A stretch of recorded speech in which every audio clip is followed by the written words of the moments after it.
Hey, we have two people here now. Oh, it looks like it's awfully dark where I am. It's funny. I tested my camera a minute ago.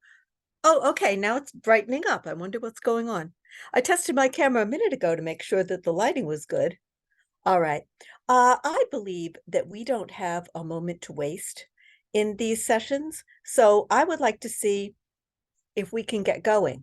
Now, Carrie and Stephen, the other people will be showing up soon, but do you two have anything that you would like to discuss in the class? Is there anything that has been particularly troubling you or anything you find confusing?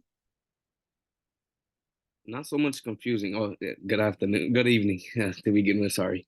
It's just like, as I was reading your book as well, I'm starting to realize more and more is like you said, I'm scheduled to actually take the test tomorrow, and it's situations where there's a lot of like things, words or phrases that they use to try to trick you. It has the same meaning, just different words, and that's what I'm starting to pick up.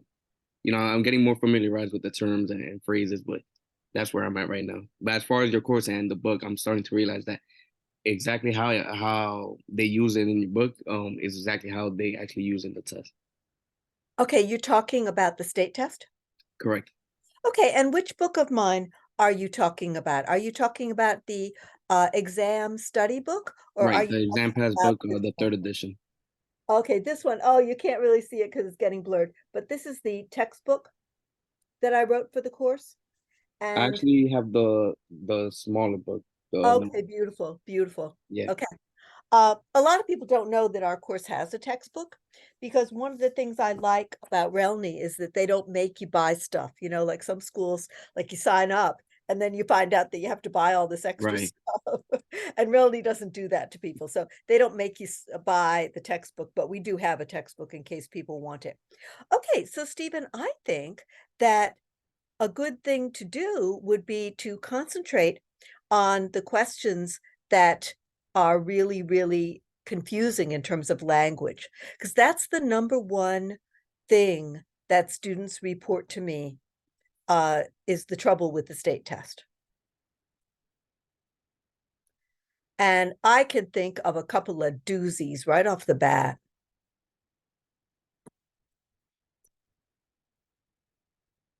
How are you, Carrie? Do you have any thoughts?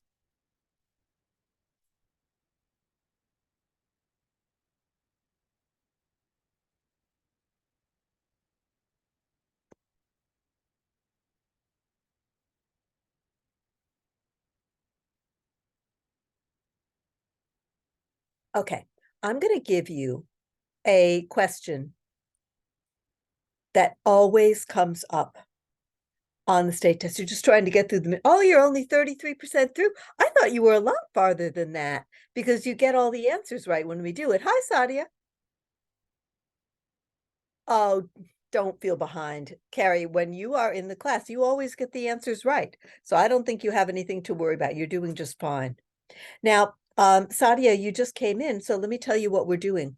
We're talking about questions that you're going to see on the school test and the state test, where the language is confusing or awkward or verbose.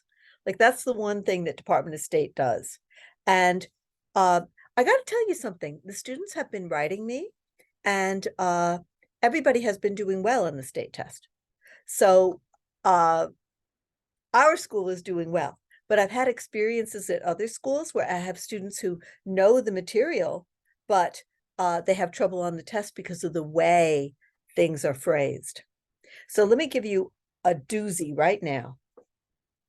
Now, this one says, oh, yeah, right? Okay, so then we're going to help you for tomorrow. Um, the right to deviate because of a special hardship from land use prescribed by an existing zoning ordinance can be accomplished by applying for what? Huh? What in the world does that mean? What in the world does that mean? We're going over questions that are phrased in a real crazy way, a real awkward or verbose way. Okay, the right to deviate because of a special hardship from land use prescribed by an existing zoning ordinance can be accomplished by applying for what? Okay, so what I do in a case like this is first I try to figure out what the heck are they trying to say? And if you're going to deviate, it means you're not going to follow. Okay, so you're going to go against. So the right to go against, because of a hardship, land use under zoning law is accomplished by applying for what? So I want to apply for something that's going to allow me to violate or to not follow land use under existing zoning law. So what am I going to apply for? Well, I'm going to apply for a zoning change. Okay, so the question is really saying,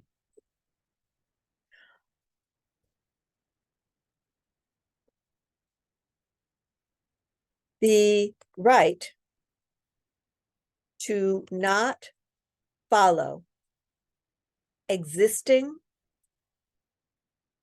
zoning law because of a hardship can be done by applying for what? Okay, well, I'm applying for a zoning change, right? If I'm not going to follow zoning law, I'm applying for a zoning exception or a zoning change, right?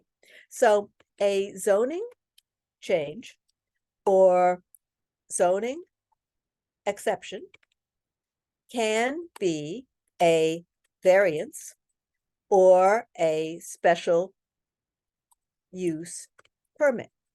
But a variance is only, thank you, Sadia, is only granted if the property owner has hardship. So every time you see the word hardship, I want you to think of variance, okay? Hardship is a financial problem caused by the zoning law.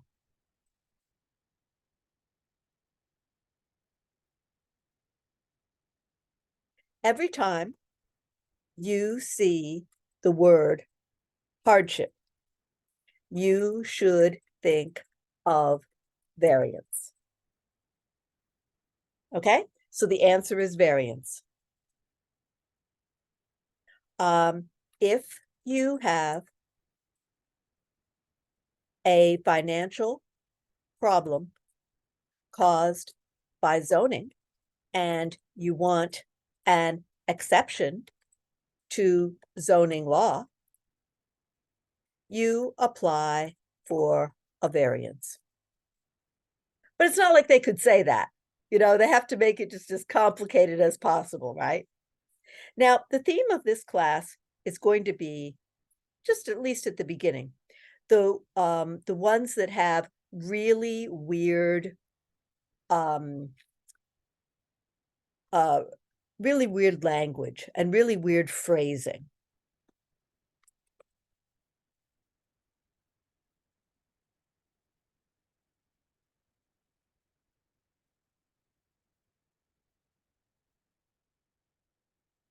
Okay, here's a good one. Which insurance policy protects the holder from defects in the evidence of the right to an estate? Huh? Now, I'll give you choices, but first and foremost, we got to figure out what they're asking us. Okay, so which insurance protects you from problems? Because a defect is a problem, right? In the evidence of ownership, that's a title search report.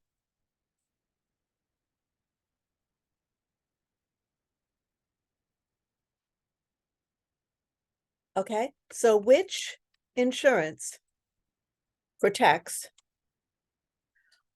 for problems in the title search?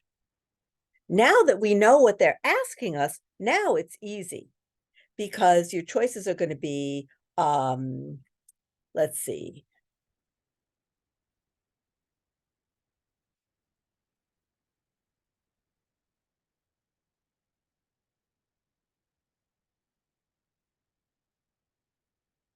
Which kind of insurance?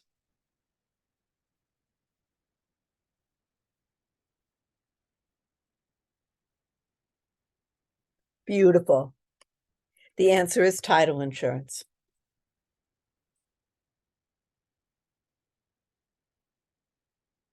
Okay, and by the way, there's two people who are going to get title insurance. The buyer is going to get title insurance, and so is the bank, because the bank who's lending the mortgage, they could be affected by mistakes in the title search as well.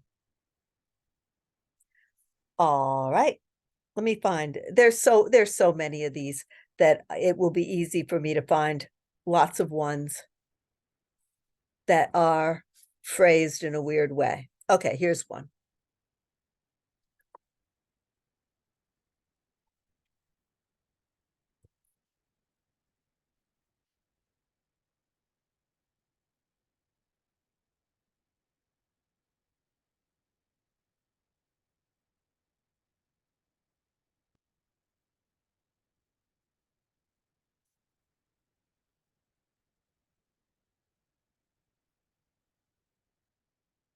An increase in the amount of money in circulation without a corresponding expansion of goods and services to be purchased results in. Oh, so what are they asking us?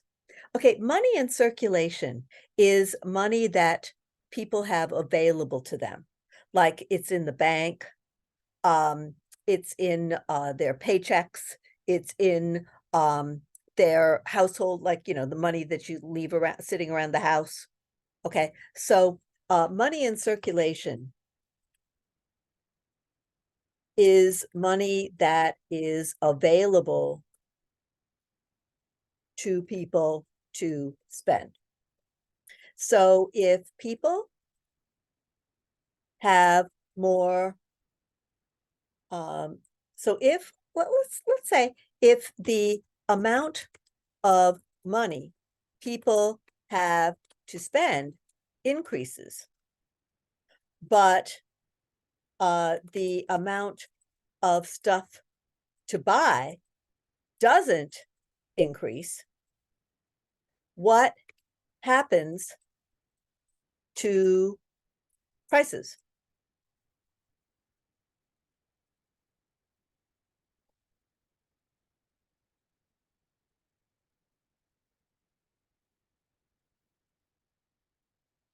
It's sort of like supply and demand, right?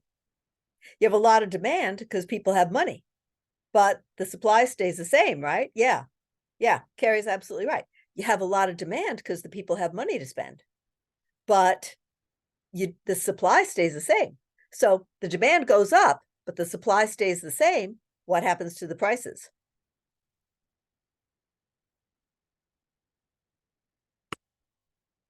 Well, here are your choices.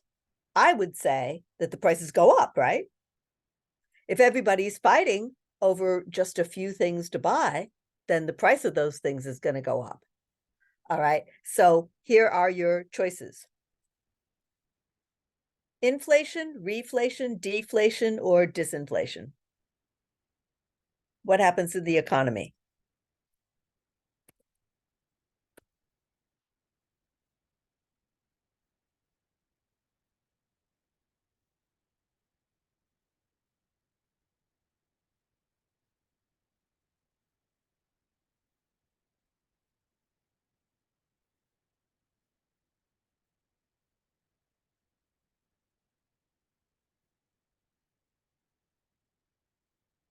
Okay, so the answer is inflation.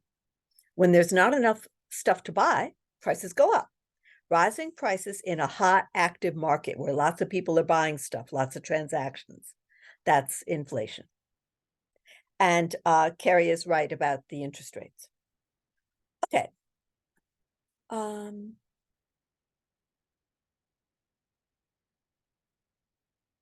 Oh, here's another doozy.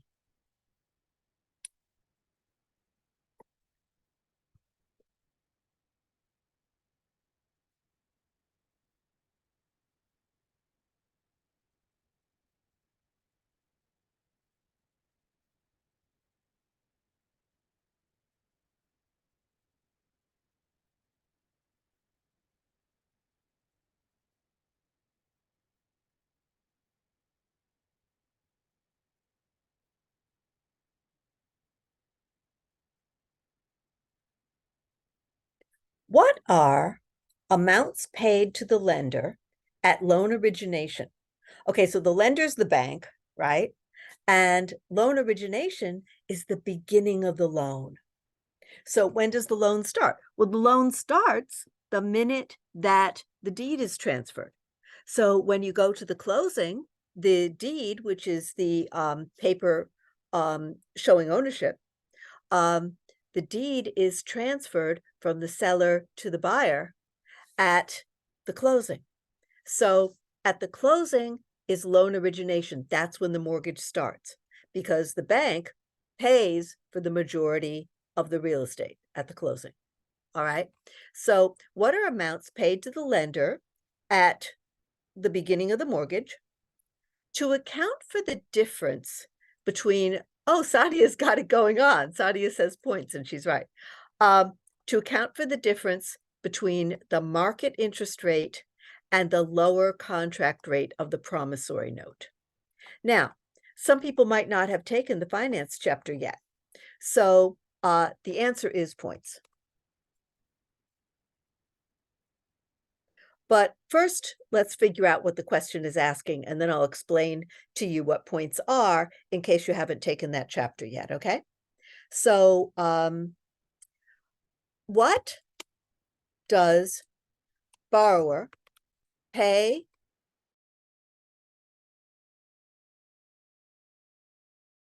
the bank when the mortgage begins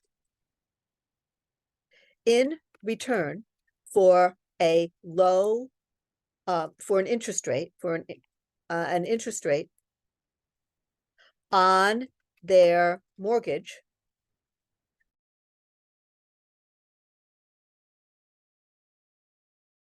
is lower than the market interest rate?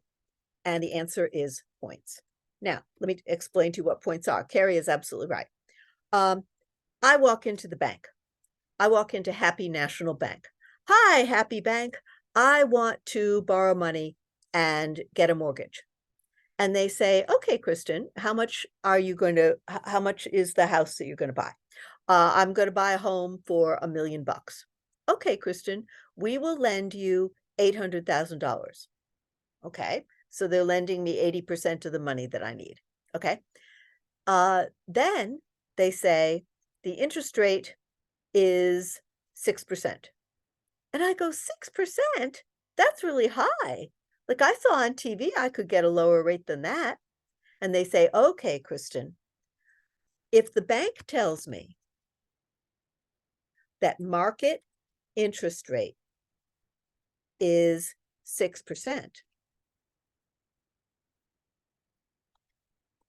they might offer me a lower interest rate if I pay some of my interest now at the beginning in cash. This is called points. As Carrie pointed out, a point, the definition of a point, is 1% of the loan amount.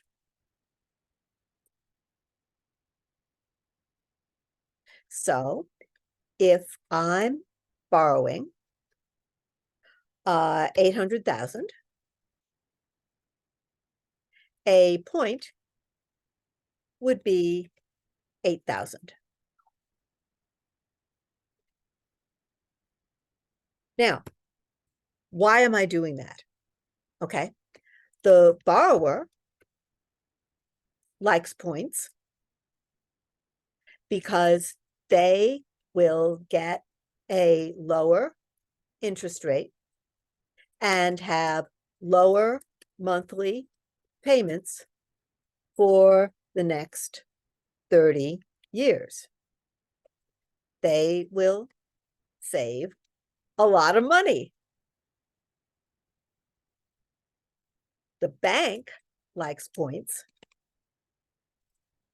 because they're getting their money now. They don't have to wait 30 years for me to, like, every month I cough up a little bit, right? Like, they don't want to wait 30 years for me to gradually pay it off. They're getting some of their money now, $8,000 right now, cash on the barrelhead. The bank likes points because they are getting a lot of their interest money now. So it's a win-win situation for everybody. So points are what I pay to the bank at loan origination to get a lower interest rate on my mortgage contract than the market rate. Now, in the question, they mentioned the note or promissory note. That is the part of the mortgage that tells what the interest rate is. And the borrower promises to pay back both interest and principal.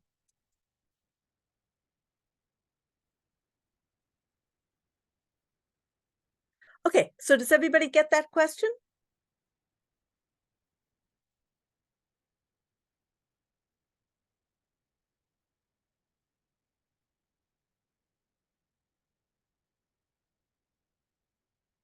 Okay, I got another one for you. Boy, Stephen really opened a can of worms with this one because if you're looking for language that's really weird on the test, there's plenty of it. The school test is not quite as bad with the language. I mean, they have some pretty bad language too, but the school test doesn't have as much space as the state test does. So the school test questions tend to be shorter just because they don't have as much room on the page as the state does. Okay. Now, I just want to warn you, a lot of people didn't hear. Stephen said he's taking the state test tomorrow. And I just want to warn you that there are things on the state test that you're not going to like. They have misspellings. They have grammatical errors. They have tricks. They will try to trick you. Yeah. So we're going to talk about some of their tricks so that you can be prepared. Okay. But right now we're going to talk about their terrible grammar. So here is the type of question that you might see on the state test. Now it says, what are the allocation? They mean, what is the allocation? What are the allocation of certain closing costs, such as tax or fuel, between buyers and sellers on a closing statement known as? Okay, now I want to point out this known as thing is an odd mannerism by Department of State. Like, they can't say, what is it called? Or what is it? They got to say, what's it known as?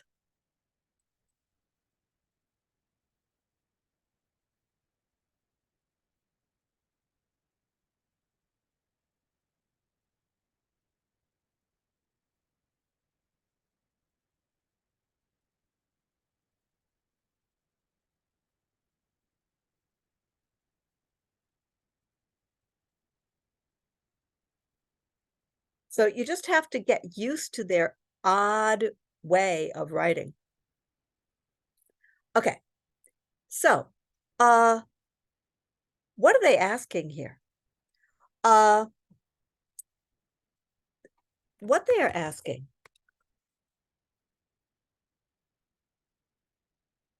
what is it called when buyers and sellers at a closing make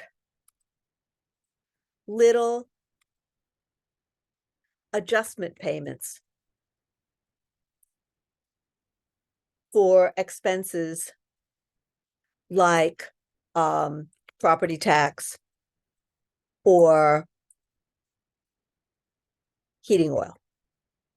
Okay, does anybody happen to know the answer, what it's called? Oh, I forgot my end quotation. Okay, I'll tell you. Let me see if I can give you some choices.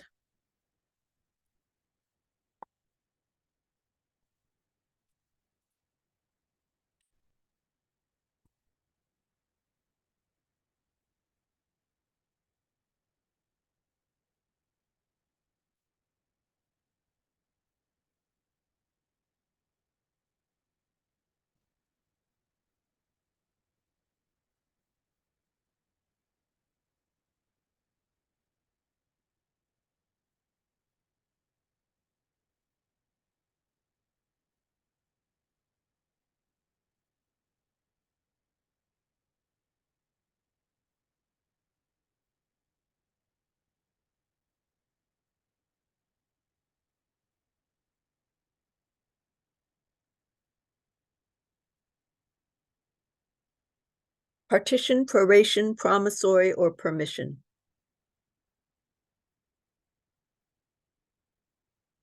Proration. Answer is proration.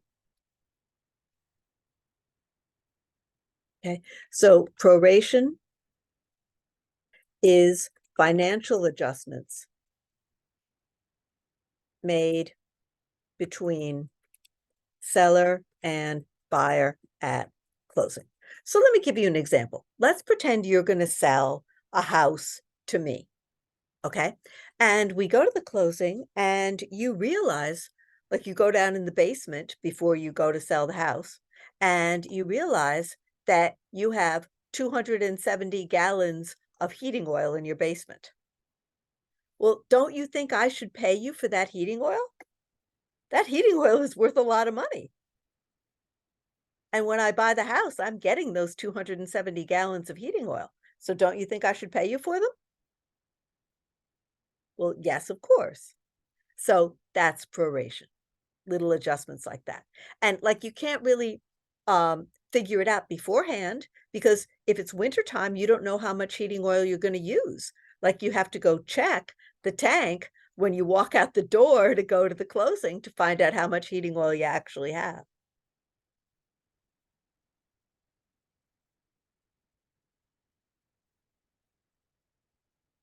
Oh, I have one for you.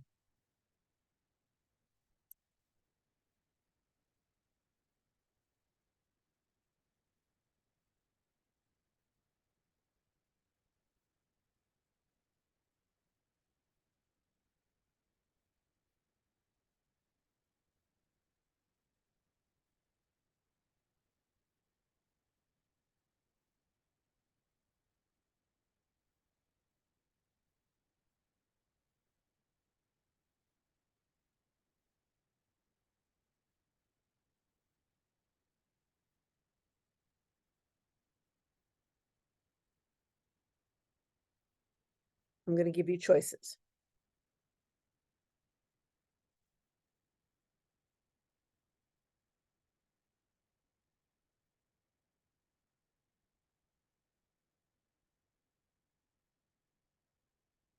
Grantor, mortgagor, mortgagee, or assignee.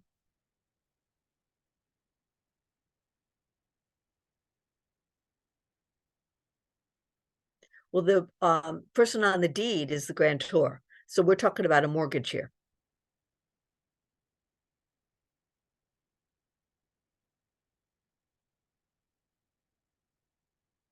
Thank you. Thank you, mortgagee. Okay. So the answer is the lender is the mortgagee. There, I wrote it, they're a mortgagee. Okay, now, the mortgagor is the borrower. The mortgagee is the bank. They love this on the test. And you can remember it because it kind of rhymes. The mortgagor is the borrower, the mortgagee is the bank. Now, the reason they love it so much is it's easy to trick people because most people think that the or is the one who does it and the e is the one who gets it done to them. So you think, well, the employer is the boss and the employee is the worker. The lessor is the landlord. The lessee is the tenant. The vendor is the seller. The vendee is the buyer, and so forth. That's how you usually think about it, right? So it seems like it's weird. It seems like it's backward, but it's not, because the borrower writes a promissory note in which they promise to pay back with interest the loan they borrowed from the bank.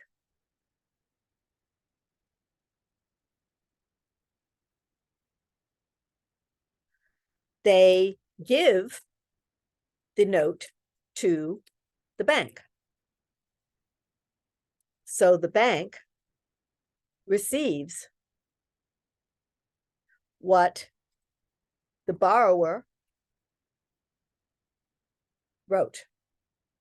So the mortgagor does it. They write the note,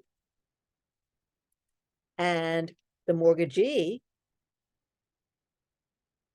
receives it. Okay, makes sense if you think about it now. If you think about it that way, it makes sense, kind of. All right, what else have we got? Before I move on, or while I'm looking for some good ones, let's talk for a minute about the kind of tricks that you're going to see on the test. Okay, so let's talk about tricks you will see on the state test. Okay, one trick is they love to give you information that you don't need. Okay, so for example, if you are figuring out cash on cash return, you need to know the cash investment the buyer makes and the cash income the building makes. You don't need to know the purchase price of the building. So what Department of State does is they throw in the price to try to confuse you. So they give you extra information that you don't need.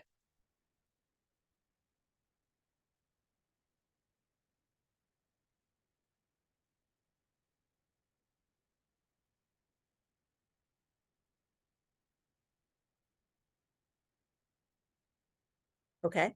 Another trick they love. Another trick DOS loves is big words. They are hoping that you don't know words like hypothecation or proration or hardship. So they try to confuse you with things like that. They often throw in subordination as a wrong choice because they figure nobody knows what it is.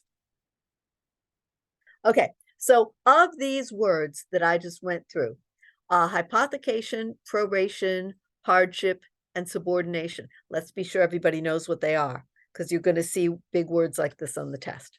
So hypothecation, whoops,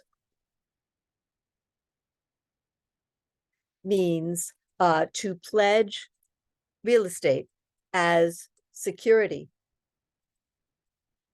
for a mortgage. If the borrower defaults, meaning he doesn't pay,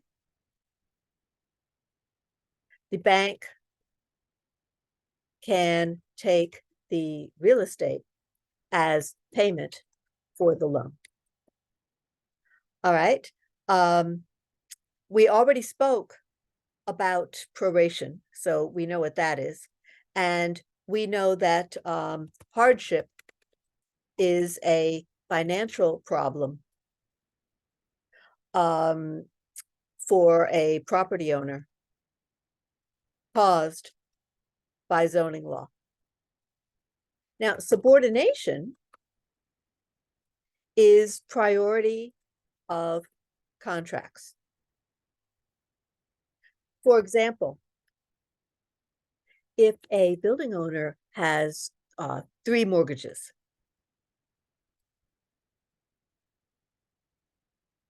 which one gets paid first?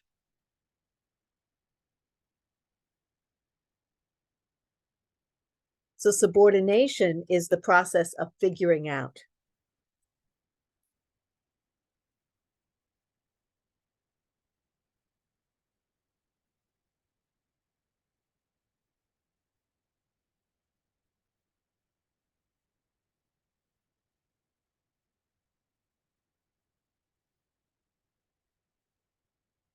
Okay.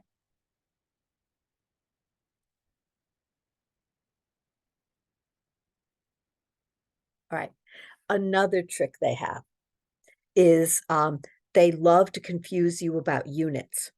Like they'll ask you a question in years, but they want the answer in months.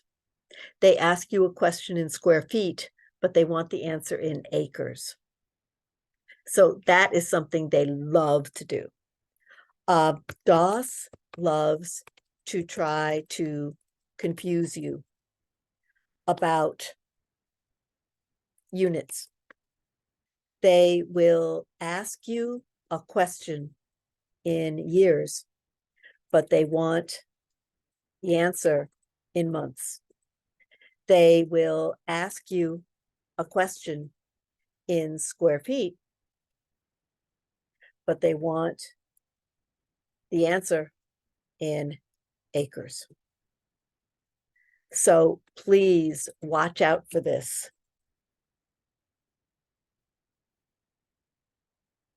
Okay. Now, one thing they don't do, okay? One trick they do not do is they don't try to confuse you with rounding errors, like rounding off numbers.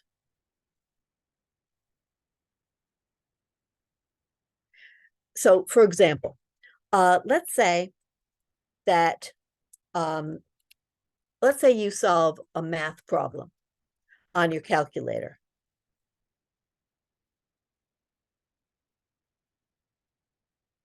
And the answer is 52.358. Okay. You will never get a question where choice A is 52.35 and choice B is 52.36. It's never going to happen. Okay. That's one thing they don't do. They're not that mean. They don't try to trick you with trivial rounding errors. Okay. Another big trick that they love is, it's probably their biggest trick.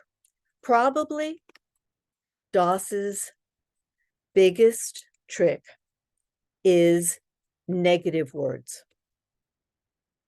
They ask you, what is not? And I got to tell you the truth, to this day, they still get me with that one, because I think it's human nature. You want to look for what is, you don't want to look for what's not. And so sometimes you can read a sentence and you just don't even notice the word not. So watch out. Yeah, right? Oh, I hate those kind of questions. They're so tricky. So watch out for negative words like not, never, unless, except, without, but. That's all I can think of right now. None. Okay, so we're getting the idea here. Watch out for those kind of negative words. Okay, I've got another one for you, another question for you, that the language is really, really weird.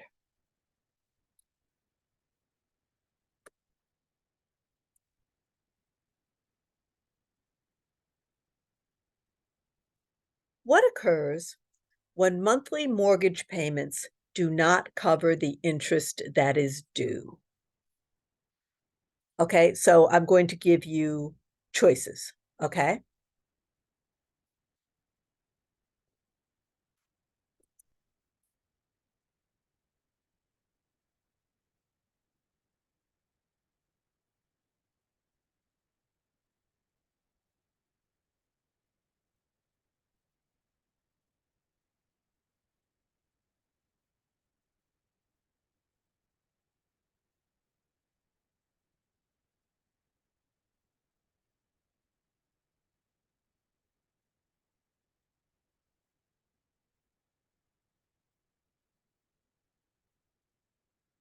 Balloon, depreciation, negative amortization, or alienation. What occurs when monthly mortgage payments do not cover interest that is due?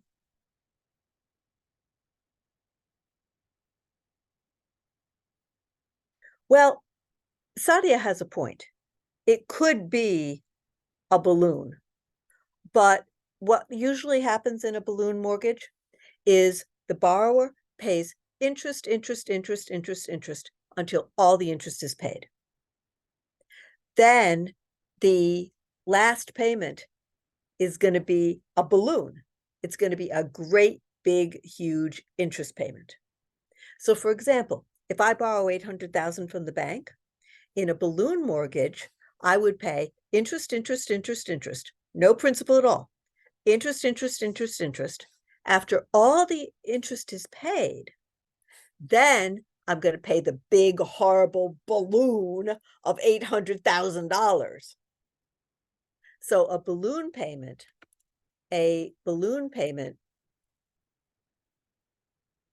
is a huge payment of all the principal at the end of an interest-only loan?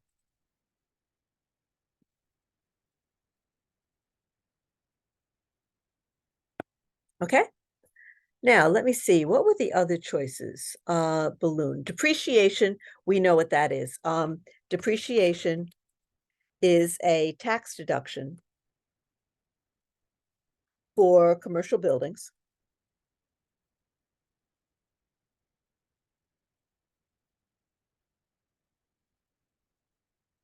Based on the idea that buildings lose value as they get old.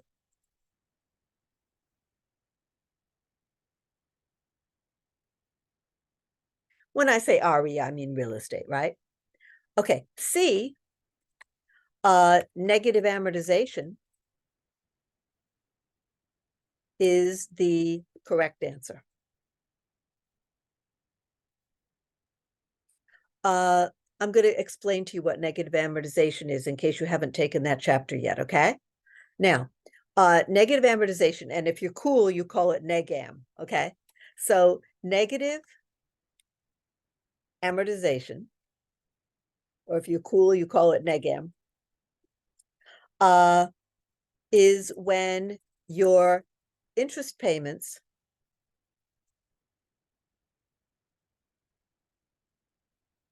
are too low to cover the interest that is due. So let's say I owe the bank $2,500 in interest this month, but I only pay $1,500.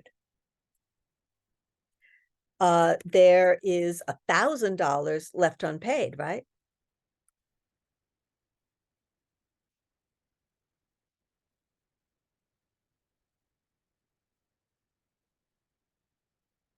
If I owed the bank $800,000 in principal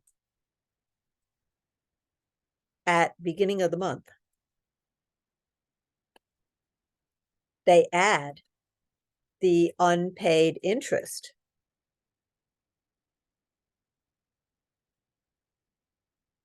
in with the principal. And now I owe the bank $801,000.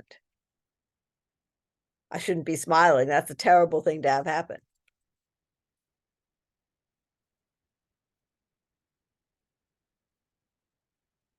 So I made a payment, but it wasn't enough.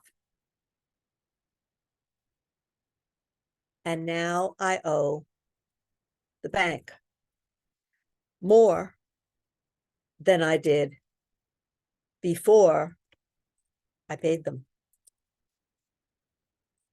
That is negative amortization.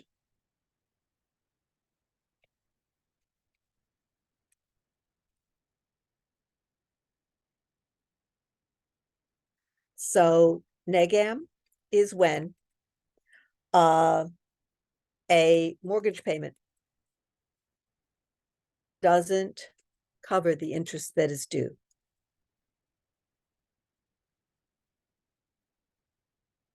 Okay? And then the fourth choice, alienation. Alienation is simply a transfer of ownership. Okay?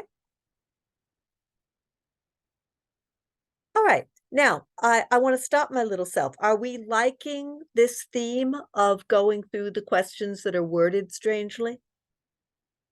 Or do you have something else on your mind? Because I'll just keep going unless somebody stops me. Okay.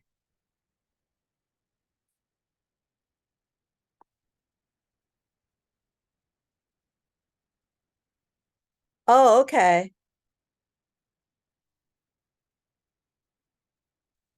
They have such atrocious grammar on the test that it makes the test very hard to read. And I think that it leads a lot of students to not do very well on the test because sometimes like the grammar is so bad that you can't figure out what the question is asking you. And here's an example. Which clause in a deed would a reference to a plat filed in the local county clerk's office be found? I mean, it might not really be technically incorrect grammar, but it's so awkward and confusing. Okay, what they are trying to say, what they are trying to ask is where in a deed would it refer?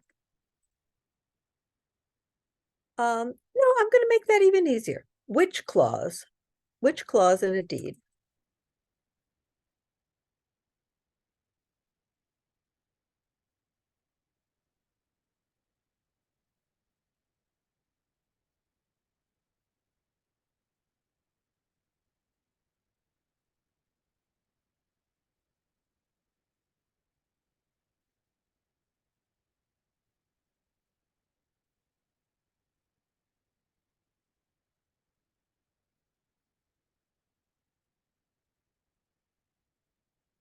what they're trying to ask is which deed clause would refer to a plat map filed with the county clerk. Now, if anybody took chapter 3, and we have a lecture in there on deeds, and if you took the lecture on deeds, you will remember that we broke down the 12 important clauses that are in a deed. And one of them had to do with the description of the property, right?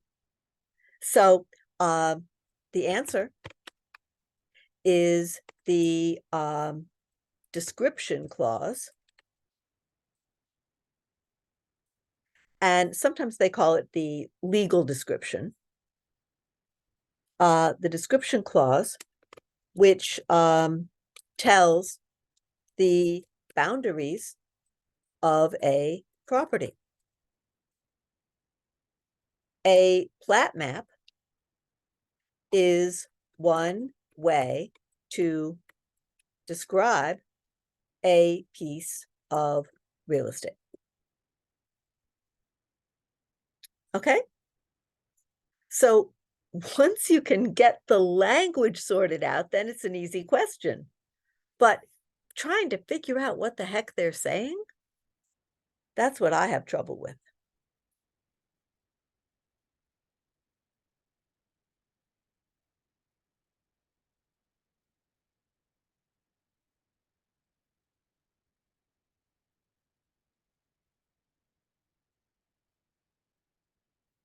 Okay, I'm going to give you a question that I really don't like. And the reason I don't like it is that I take it very personally. I'll show you the question and then you'll understand why I take it personally.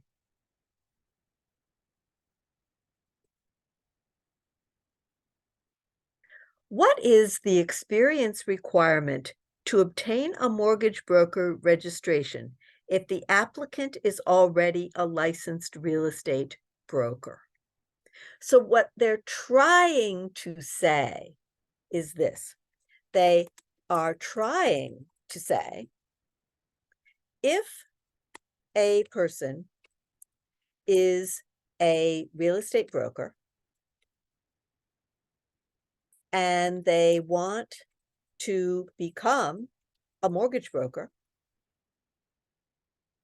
how many more years of real estate experience do they have to go get?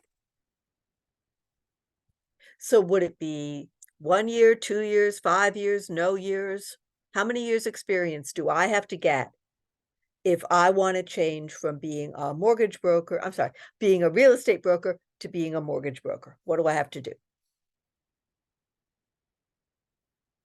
I always joke with the students and I say, and don't make me work. See, Sadia doesn't want me to work. I like that. I like that answer. I like the answer where I don't have to do any work. Okay. The answer is 0 years because the real estate broker got their 2 years required experience when they moved from being a salesperson to being a broker. So they don't need any more experience. Okay, now that question is on both the school test and the state test. They love that question.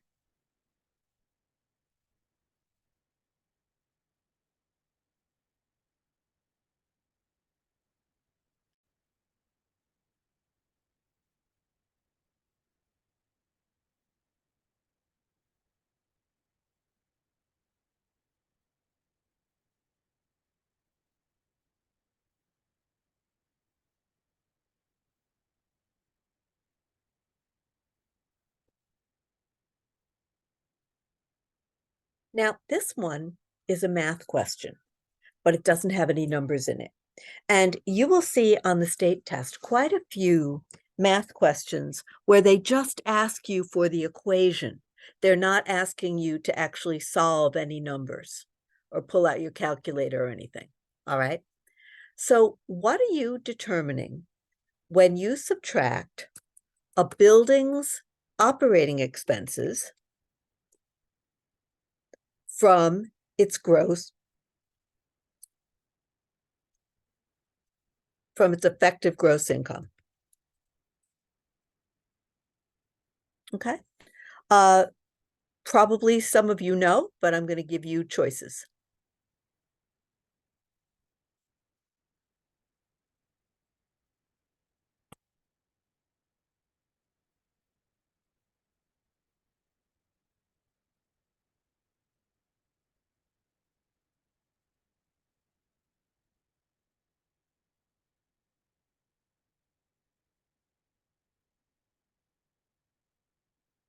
You get after-tax cash flow, net operating income, capital reserves, or potential gross income. Absolutely right, net operating income. So if you take gross income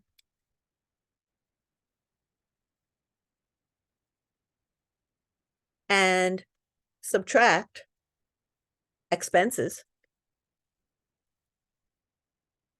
you get net income.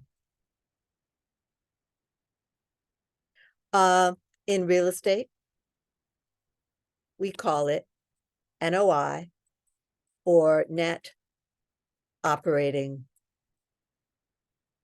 income. Please remember this because NOI is on the test and they will actually use an abbreviation. So DOS does not like abbreviations, but they do abbreviate their own name. So Department of State, and they abbreviate NOI. Oh, and you know what's the other one they use? And they abbreviate PITI. Does anybody remember what PITI is? PITI is principal, interest, tax. We're talking real property tax, not income tax, and insurance. These are your housing costs.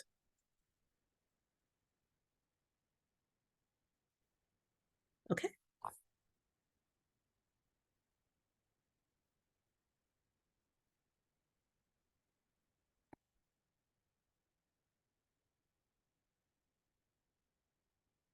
Okay, I've got another one for you. More atrocious grammar. Grammar alert. Like you would think they could just, can't they just run it through Microsoft Word and then fix their grammar and spelling? I do that every day.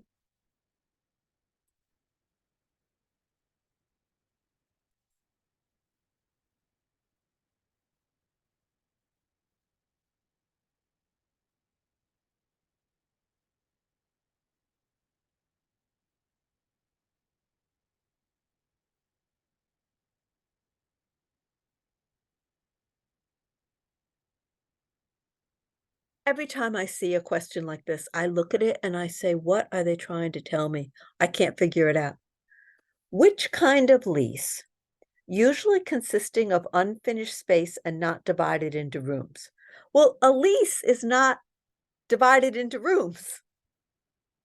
They mean a lease on which kind of space, usually not divided into rooms and so forth. So I see this terrible grammar and I get confused my own self. So what they're trying to say,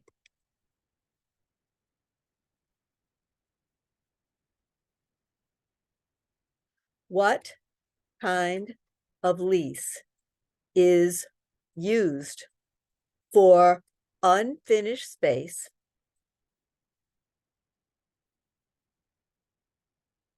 not divided into rooms, and usually used for storage. Okay, now that I put it into plain language, now it's much easier to answer the question. So what kind of lease is used for unfinished space, not divided into rooms, and usually used for storage? So your choices are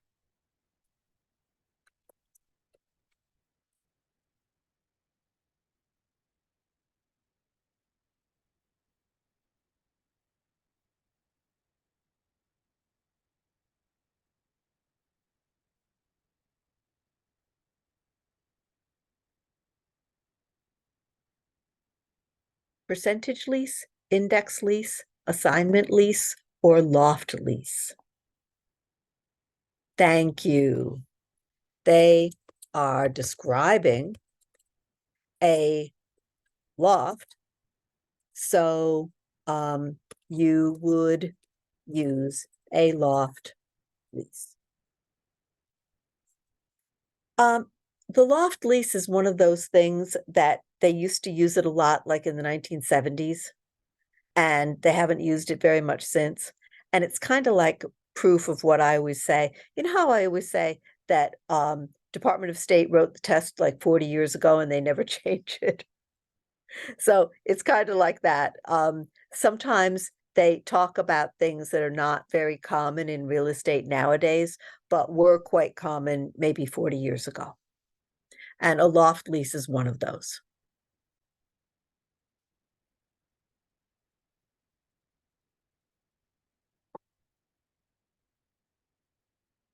Okay, I've got another one for you. Once again, it's a math question, but there are no numbers in it. They just want you to explain the equation.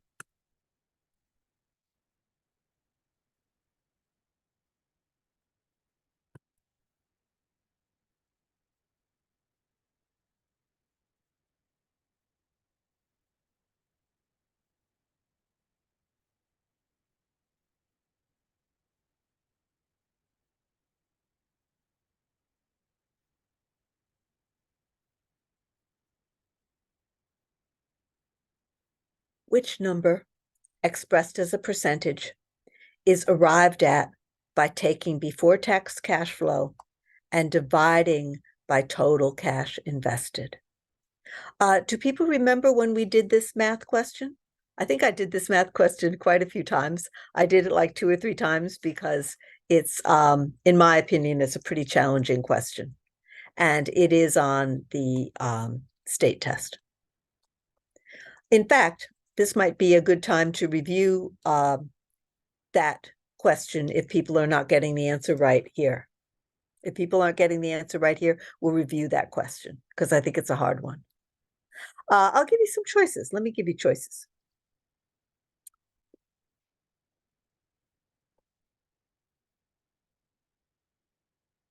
Oh, thank you. Sadia did it.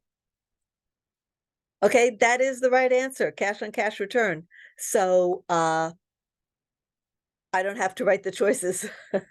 The answer is cash on cash return. You are comparing cash invested by the buyer with cash income the buyer makes from the building. Okay, and cash income in this case is called before tax cash flow.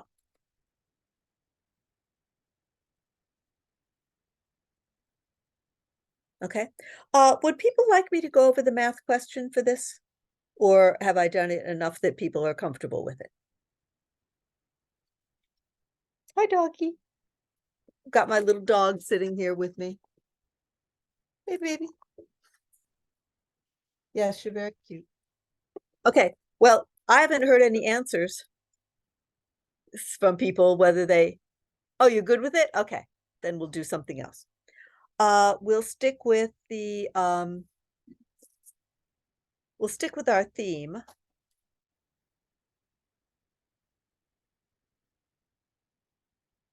Now, here's one that I think is sort of a weird one.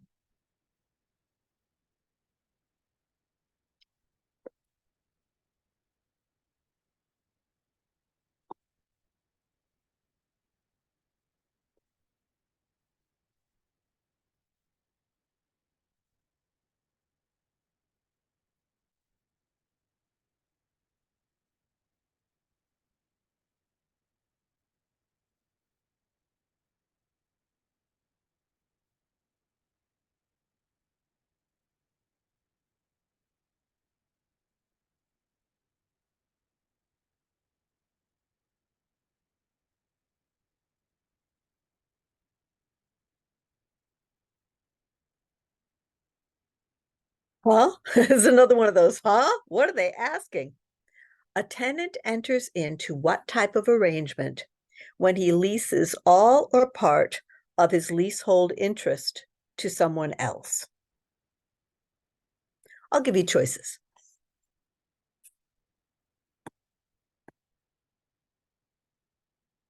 Oops. Instead of giving you choices, I got rid of myself. I canceled myself.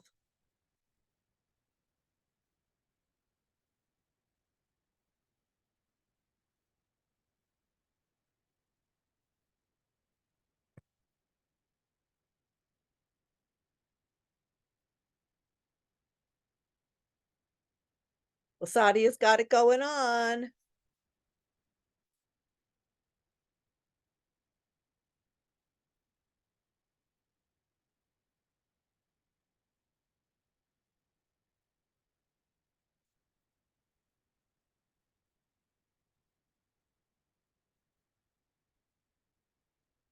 Okay, so the answer is indeed sublease. Let's talk about why. When a tenant signs a contract and pays rent, they are getting the right of temporary possession of the real estate in return for the rent they pay.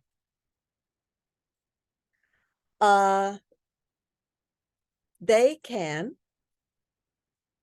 transfer that temporary right of possession to someone else with a sublease.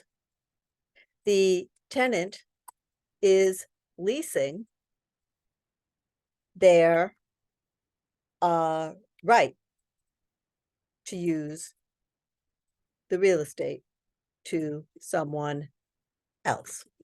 They are leasing their leasehold or renting their rental.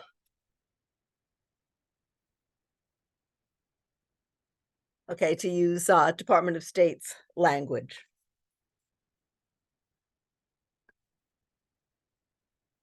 Forgive me, I was just checking the temperature because it seems very warm in here. But it's not, it's just me, it's 69 degrees.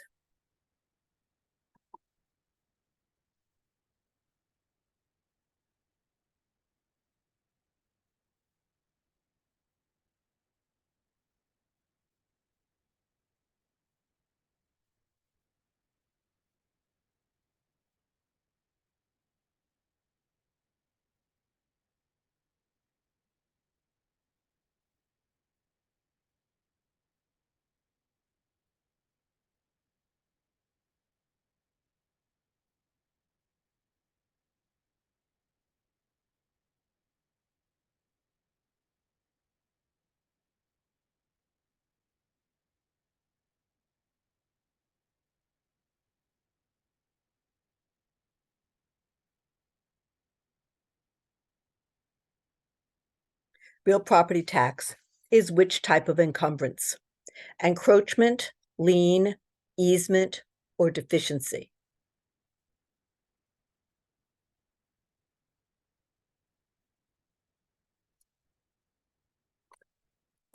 This is another one of Doss's favorite tricks. They love to try to confuse you about all the fancy words that start with E.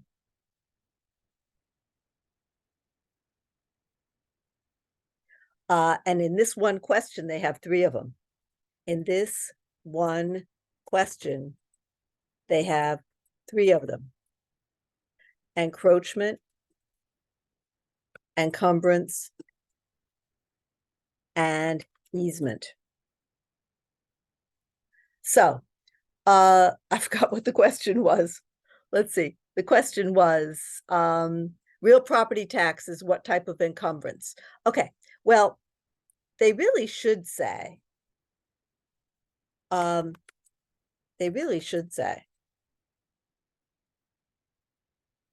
unpaid real property tax.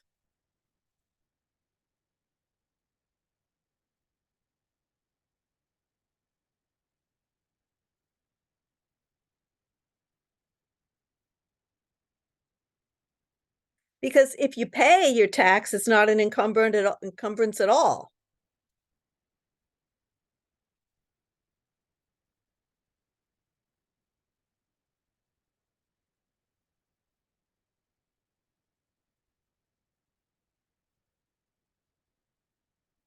Okay, so a debt placed on real estate is a lien. And a very common lien is for unpaid real property tax.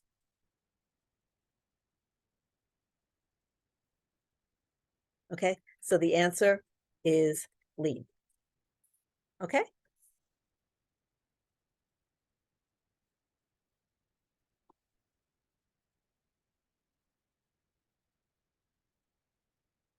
Okay, I got one for you.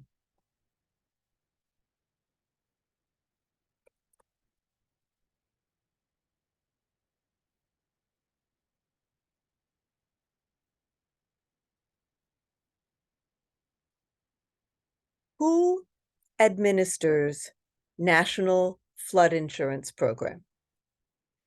Now, you might know without me even giving you choices. A lot of people know this. Just if you watch the news, you might know it. But there's a little problem that I want to tell you about.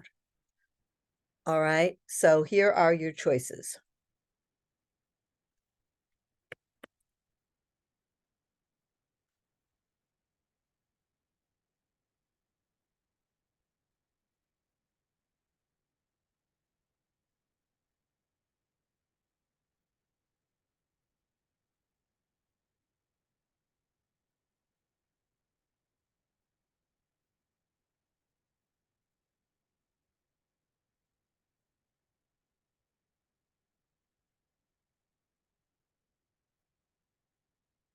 Now, Carrie is absolutely correct. The answer is FEMA. The trouble is, remember how I said earlier that Department of State doesn't like abbreviations. So they spell the whole thing out. Now, I've had some very smart students who get this wrong. They know the answer is FEMA, but they also know that the correct name of FEMA is Federal Emergency Management Agency. So they think DOS is trying to trick them by giving them the name of an organization that doesn't exist.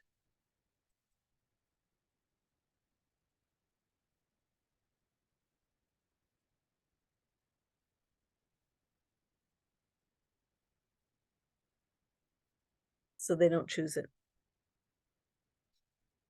Isn't that a shame? So please choose A. Even though DOS makes a mistake and calls it administration instead of agency.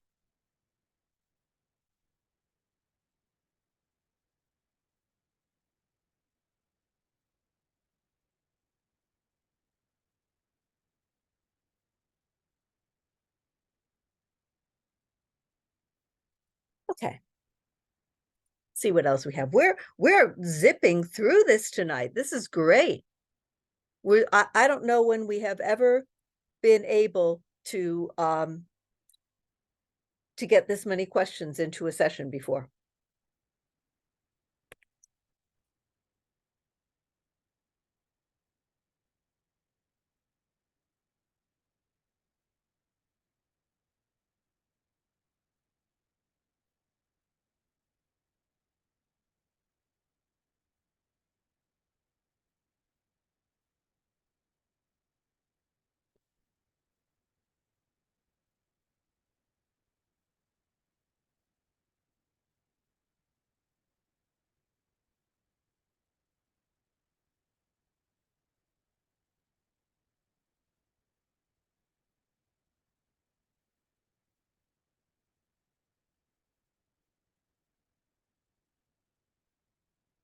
A lovely old theater is being sold.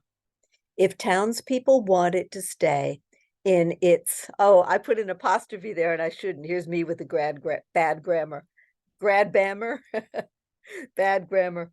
If townspeople want it to stay in its same old-fashioned condition, which government group should they approach in their town? Okay, so here are your choices. Well, I agree with you, Carrie, but that's not one of the choices. I'm giving you the choices that you're going to see.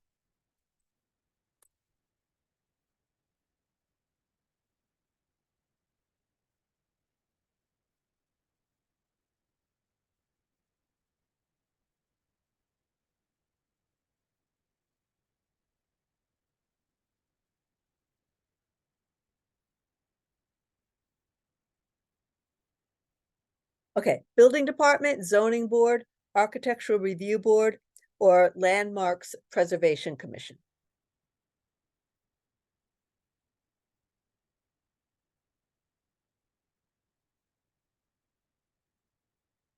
By the way, just so you know, almost everybody gets this one wrong. Except Sadia. Okay, the answer is architectural review board. Everybody chooses the landmarks. And then when I explain that it's not the landmarks and everybody gets mad at me, I didn't write the question. The answer is architectural review board. Now, I'm going to tell you why. Here's why. The only city in New York State that has landmarks preservation commission is New York City. And the question says this is a town. In New York City, landmarks commission only has power over buildings that are designated as landmarks. The question says nothing about this being a landmark. It's just lovely and old. Just about every city and town in New York State has an architectural review board.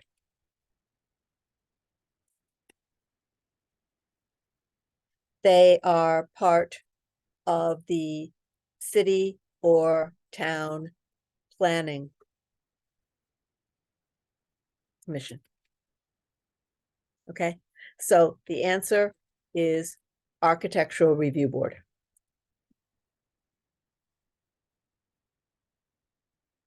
So everybody gets this one wrong, but now you won't because we went through it. They love this question on the test. You will see this question. You'll also see it on the school test. It's on the school test and the state test. Okay, you want to do a math question? Let's try a math question.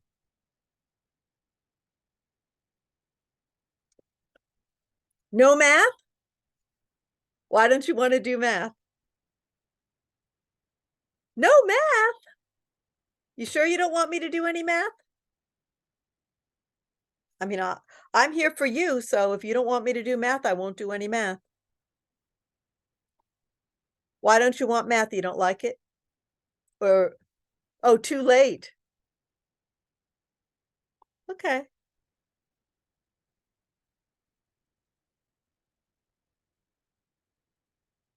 Okay, very good.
Oh, okay, we're gonna lose Carrie. Okay, but don't worry, you gave me your email address, and at the end of the class, I will email the transcript to you. Oh, did we lose Steve too? I think we lost Steve. And I don't think he gave his I don't think he gave his email address. Oh dear. Well, we have Sherry, so I appreciate that. Sadia, you might as well give me yours now. Um, but I always feel bad when somebody doesn't give me their address because then I can't send them the transcript. I'll see if maybe I can get the school to look up and see if they can get his email address for me. All right, let's keep going.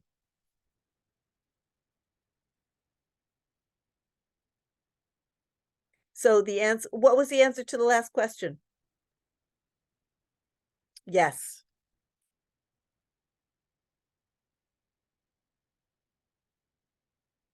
Now, I want to call your attention to what this junk is, okay? Now, the Torrens system is a way of registering land. Uh, only one county in our state used it, which was Suffolk. And they stopped using it in the year 2000. So if you see Torrens on the test, never choose it. Okay. Straight line depreciation.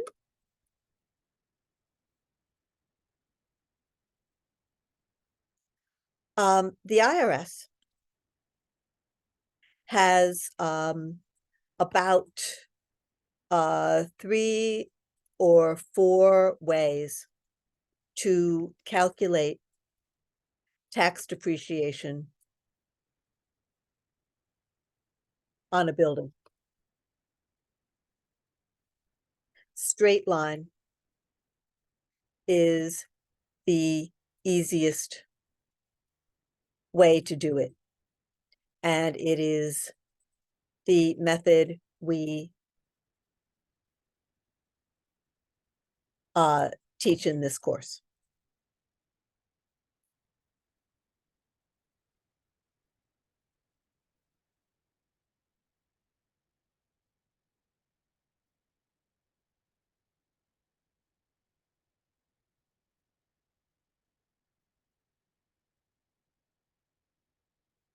Here's a question. It's not complicated, but I want to be sure everybody knows it because it is always on the test.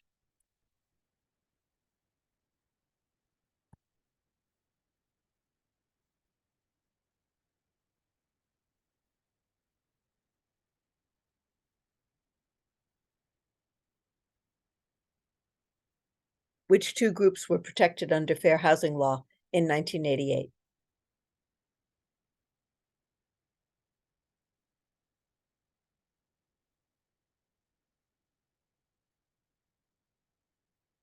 I don't know why they love this on the state test. It is always on the state test. It's always on the school test.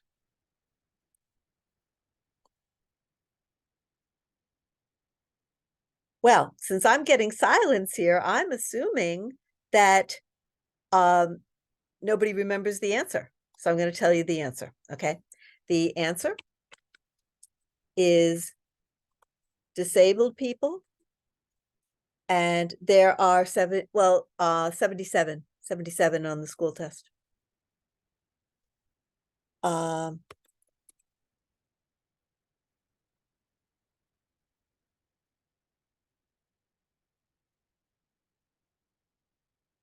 Yes, familial status does not mean marriage. It means kids.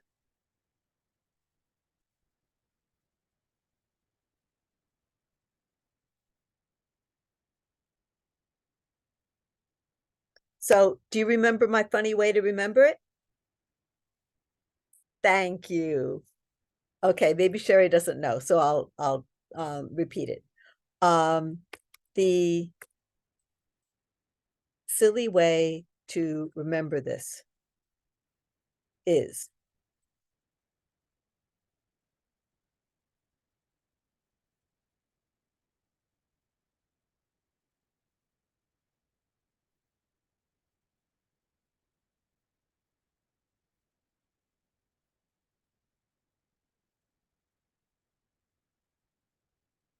1988 looks like wheels. Okay. All right, let's do some more.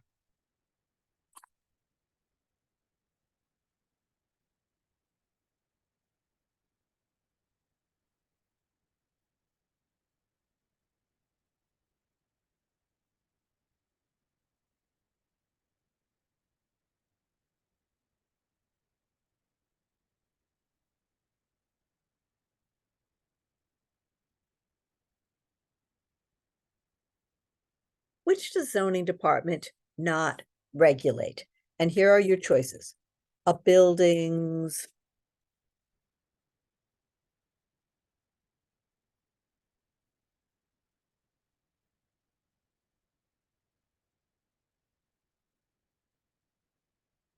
size, height, materials, or use. What's the answer?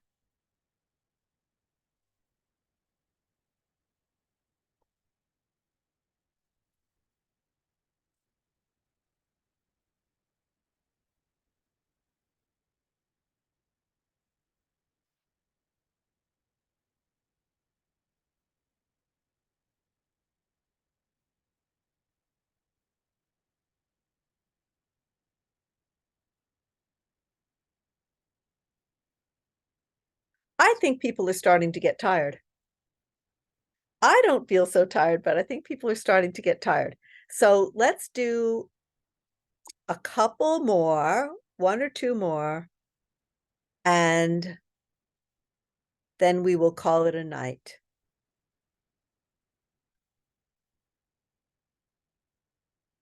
Oh, okay. I'm going to give you a hard one.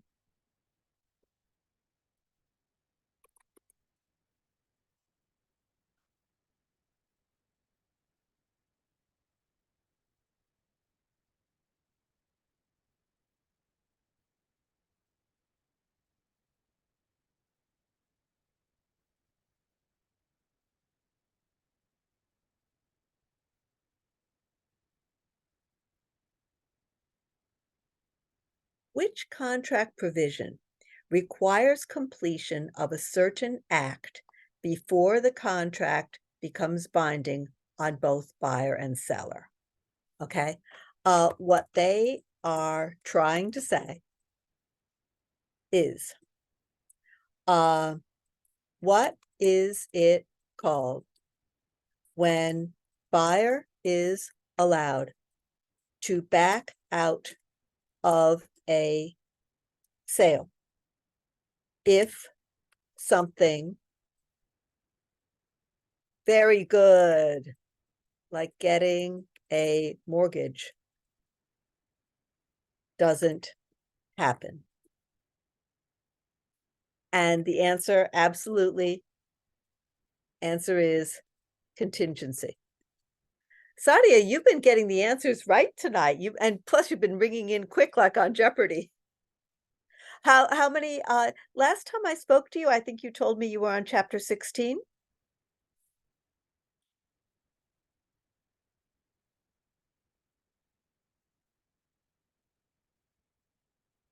16 is a long one. It's a 10-hour chapter. All right. One more for the road. Oh, you will. You will. Don't worry. One more for the road. Yeah, but these are the questions that you're going to see. There's a limited number of questions on the school test and the state test. Have you taken the school test yet? Yes. Yes. Many of the chapter questions in this course are also on the state test. So yes, you will see a lot of questions that are the same. Not verbatim. No. No, not verbatim. Because we can't really like steal questions from the state government. So like if we did it exactly word for word, I don't think Department of State would be very happy. But if we ask about the same stuff that Department of State asks about, then they're happy.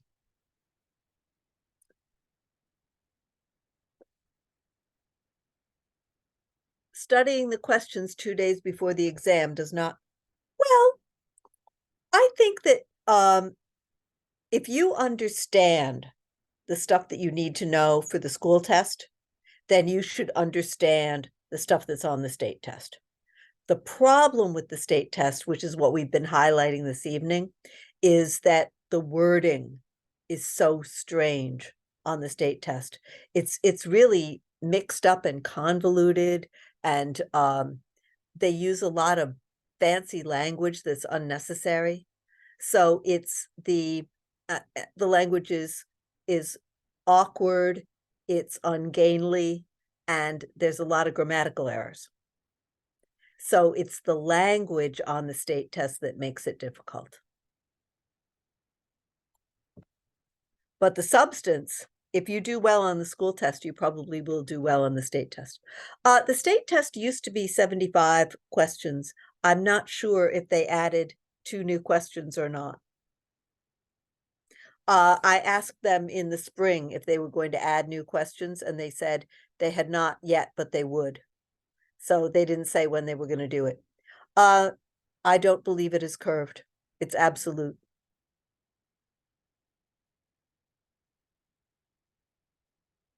Okay, let's do one more.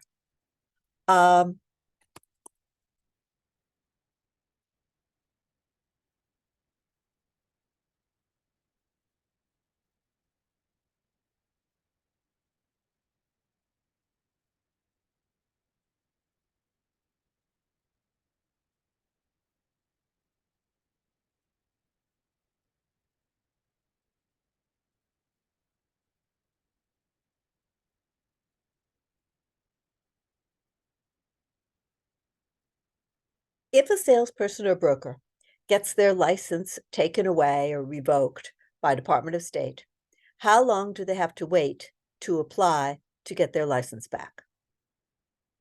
1 year, 2 years, 0 years, 5 years? How long? Thank you. 1 year. 1 year is correct. All right. Well, we've gone a little over time, but you know me, I always go a little over time. And it seems to me that we have covered a lot of material. So does anybody have anything to say to me before we wrap up?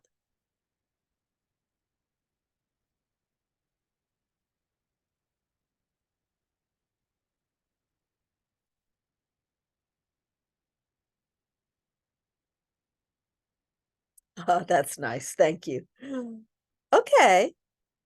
Then what I'm going to do is I'm going to get to work, and I'm going to convert these notes into a PDF. And the reason why is that if I send it in a Word file, it's like a huge, huge file. So I will convert it to I'll convert it to a PDF for you. I don't know. I don't know what the rules are for attendance in the webinar. You'd have to ask. I'm sure you have met Deb in customer service. So she will be able to tell you that. If there's only 3 math questions on the state exam, can we get them wrong and still pass? Definitely. Definitely. Oh, okay. Well, if they said you can still join, then I'll see you next week.